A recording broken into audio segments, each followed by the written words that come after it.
What we tell couples is that you have two things working. You've got the problem and you've got the relationship. Oftentimes, what hinders intimacy is that we lose sight of, I need to build my relationship. The problem, we can fix that at another time. Right now, I need to build my man. Because the problem that he's coming to you with, it really isn't the actual problem, but it's how it makes him feel. Absolutely. You need to build him up. He'll fix the problem, or the problem may even fix itself. He might even get his job back, right? But we lose sight of what are we attacking.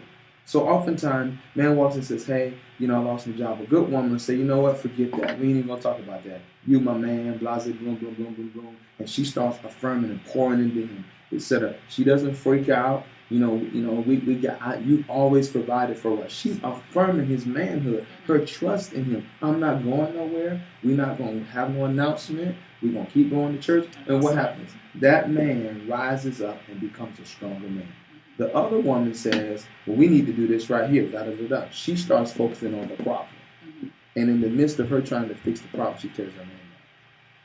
But why is that? But why, as a man, do you think it's because I'm solving or I'm trying to solve the problem that's tearing you down?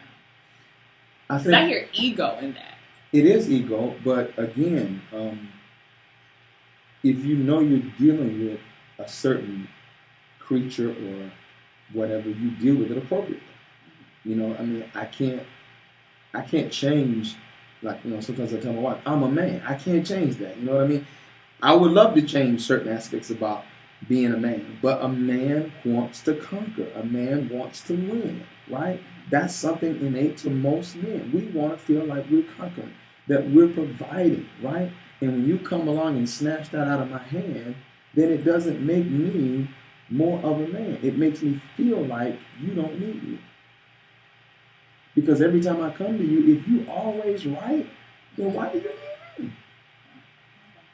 And so that happens a lot in a relationship because men don't feel comfortable telling a woman that she's wrong because of the downfall of what happens when a man says, you know what, you're right. Most women have a hard time hearing that because they haven't had a dad or anybody in their life to check me. So most women are uncheckable. So a man is not. You ask most men how many times they tell their wife they're wrong. Very few. So women have a mindset that most times they're not wrong. Well, half the time ain't nobody telling you you're wrong. You're wrong a lot, but everybody know. Your kids know. Everybody know. You do not go against mama. Let her just go. So, ask me. But okay, that's fine. But I have a couple issues with that in terms of that being the standard. Where you're allowed to a certain extent to be wrong and there are repercussions outside of you that affects the entire household. Yes. And so as a mother or as a wife, and tell me if I'm wrong, again, and I asked this question when we were on air, to put the relationship first, do I essentially just suck it up and say, you know what, I'm gonna let the chips fall where they may.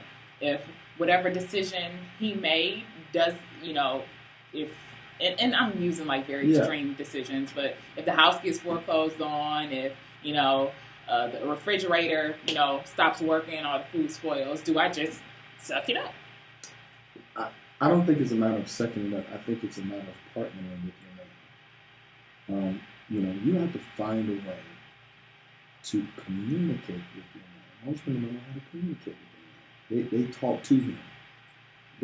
They haven't figured out how to really get into his heart. You understand what I'm saying? You as a female, it's your responsibility as a wife, as a girlfriend, whatever. Find a way that you can if you can communicate with your man, you will have a fabulous relationship. But that's the whole issue, is that most relationships do not practice the necessary things to build the trust and the effective communication. So it starts out like this. This is what I said, but you heard something different. So now you heard what I said, or what most women, I didn't like the way you said it. So because I said it in a way that rubbed you wrong, it took us on a whole nother boondoggle. Mm-hmm. So now instead of the man just being able to express himself, now the man's got to sit and filter what he's saying in a how, which is unauthentic to him. Men are passionate. Sometimes they're going to use their hands. Now you getting scared because I'm raising my voice. Why are you raising your voice at me? I'm not raising my voice at you. I'm passionate about the issue. I'm just speaking about the issue. But you can speak as you want all day long. Men don't ever have a problem with that. Women go off. Let a man go off. Everybody get, oh my God, So men now, I'm telling the truth. So men, dare you to raise your voice. You get what I'm saying? The man like, this is not even about you. I'm mad that I lost my job. I'm mad that I was late. I'm mad at myself. What I need from you is to come close to me. This is GoodGirlRadio.com.